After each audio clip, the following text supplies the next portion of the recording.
प्रसाद जी। ये भी है कि मंत्री जी, माननीय सभापति महोदय, आपका आभार कि आपने मुझे बोलने का मौका दिया।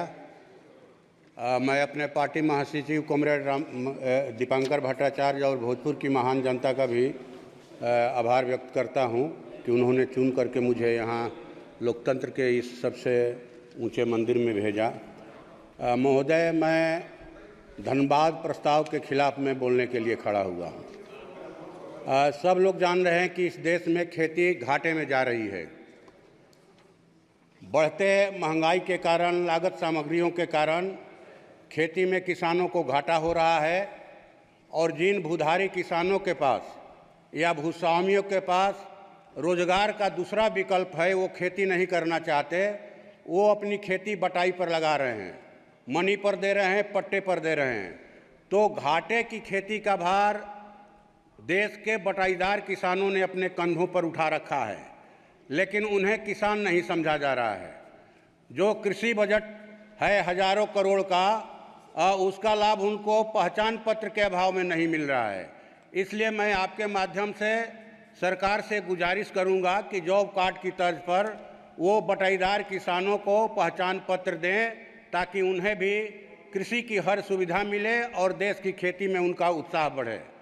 दूसरी बात कि हम लोग देख रहे हैं कि नोटबंदी के समय से, नोटबंदी और जीएसटी और जो 3 बार लॉकडाउन लगा कोरोना काल में, और अभी जो एक ऑनलाइन व्यापार आ गया है, इससे देश के जो खुदरा व्यापारी हैं, चाहे वो फुटपाथी दुकानदार हों, छोटे मझोले व्यवसायी हों, सबका व्यापार पटरी से उतर गया है। तो मैं आपसे, आपके माध्यम से सरकार से मांग करूंगा कि देश के खुदरा व्यापारियों की सामग्रिक विकास के लिए देश में व्यावसायिक आयोग का गठन किया जाए।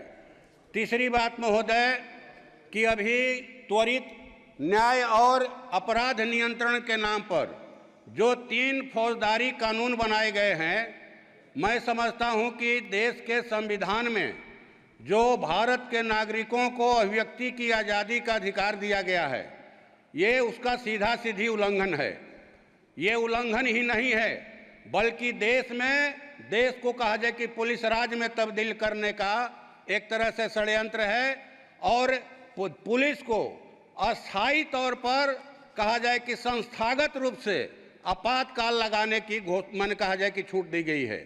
अब कोई धरना प्रदर्शन करेगा, भूख हड़ताल करेगा, तो उसको भी अपराध की श्रेणी में रखा गया है और अपराधियों की तरह उनको भी सजा मिलेगी। मैं समझता हूं अब जो है कि ये माने थानेदारों के विवेक पर इस बात को छोड़ दिया गया कि वो एफआईआर करेंगे कि नहीं करेंगे। थानों में जो डिटेंशन की अवधि थी 15 दिन, उसको बढ़ाकर 60 दिन से 90 दिन कर दिया गया। तो मैं समझता हूं कि इससे तो आप आरोपी से कुछ भी उगलवा सकते हैं प्रताड़ित करके। इसलिए इस कानून को फिर से सदन के पटल पर रखा जाए, इस पर पुनर्विचार हो, और जो है माने कहा जाए कि इसको माने जो जरूरी राय सुझाव आए उसके आधार पर इसको आगे बढ़ाया जाए। और हमारे यहाँ खेती जो है सोन नहरों के आधार पर होती है। जिले के दक्षिणी इलाके में सोन नहरें हैं जो करीब 150 साल पुरानी हो गई हैं। उन नहरों का पक्कीकरण करवाया जाए और बिहार, झारखंड और उत्तर प्रदेश सरकारों के बीच में हमारे यहाँ सोन नदी में कदवन जलाशय अटका हुआ है। इसके लिए सरकार पहल करके उस कदवन जलाशय योजना को पूरा कराए। हमारे यहाँ जिले के दक्षिण उत्तरी इलाके में सर गंगा नदी है। गंगा नदी के किनारे जो गांव बसे हैं, हर हमेशा उनमें कटाव होता है। तो कटाव के रोकथाम के लिए ठोकर बांध का निर्माण किया जाए और भयानक आगलगी होती है। पंचायत लेवल पर फायर ब्रिगेड गाड़ियों का इंतजाम किया जाए। मैं आपके माध्यम से सरकार से ये मांग करता हूं।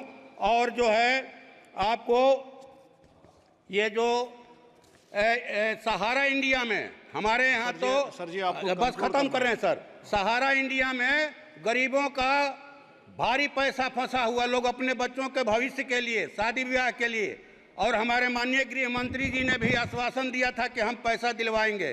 तो सहारा इंडिया में जिन निवेशकों का पैसा फंसा है उसको सर वापस दिलवाया जाए। गरीब बेसब्री से इंतजार कर रहे हैं।